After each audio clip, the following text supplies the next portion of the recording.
ఏదైతే ఇప్పటిదాకా డెలివరీలు ఇదివరకు ఏంటంటే సహజ ప్రసవాలు ఉండే అట్లా కాకుండా తర్వాత ఇప్పుడు అంతా ఆపరేషన్ల ద్వారానే తీసేస్తున్నారు. మా పిల్లలు నొప్పులు పడలేరు, ముందే ఆపరేషన్ చేసి తీసేయమంటున్నారు. ఇది తర్వాత జీవితకాలం వాళ్ళకి అనారోగ్య సమస్యలు వస్తుంటాయి. దీని మీద సహజ ప్రసవాలకు సంబంధించినటువంటి అడుగులు వేస్తున్నారు. రాష్ట్రంలో సిజేరియన్ ప్రసవాల తగ్గింపు మీద వైద్యారోగ్య శాఖ ప్రత్యేక దృష్టి సారించింది. ఈ దిశగా సుశిక్షితులైన మిడ్ వైఫ్స్ ద్వారా సహజ ప్రసవాన్ని ప్రోత్సహించే పథకానికి మంత్రి సత్యకుమార్ యాదవ్ ఆమోదం తెలిపారు.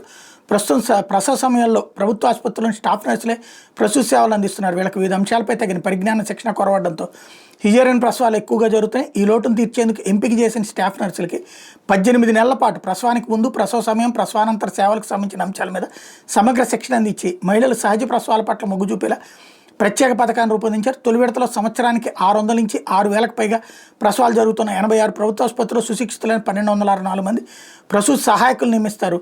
వాళ్ళు వివిధ సమయాల్లో అందించాల్సిన సేవలు, విధులపై సమగ్ర జాబ్ చార్ట్ను రూపొందించి ప్రసూతి సేవల నాణ్యతను ఈ పథకం కింద పెంచుతారు. కేంద్ర ప్రభుత్వ సాయంతో జాతీయ ఆరోగ్య మిషన్ కింద అమలయ్యే ఈ పథకానికి సంబంధించిన పలు అంశాలు లోతుగా చర్చించి మంత్రి సత్యకుమార్ యాదవ్ ఆమోదం తెలిపారు. ఈ పథకం కింద ఎంపిక చేసిన ప్రతి స్టాఫ్ నర్స్కి 18 నెలల పాటు సమగ్రమైన శిక్షణ అందించడానికి స్టైఫండ్తో కలిపి 2.5 లక్షలు ఖర్చు అవుతుందని అంచనా.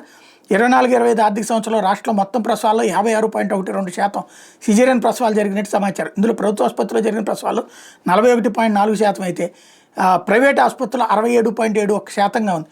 దాన్ని తగ్గించాలన్నటువంటి నేపథ్యంలో ఇది.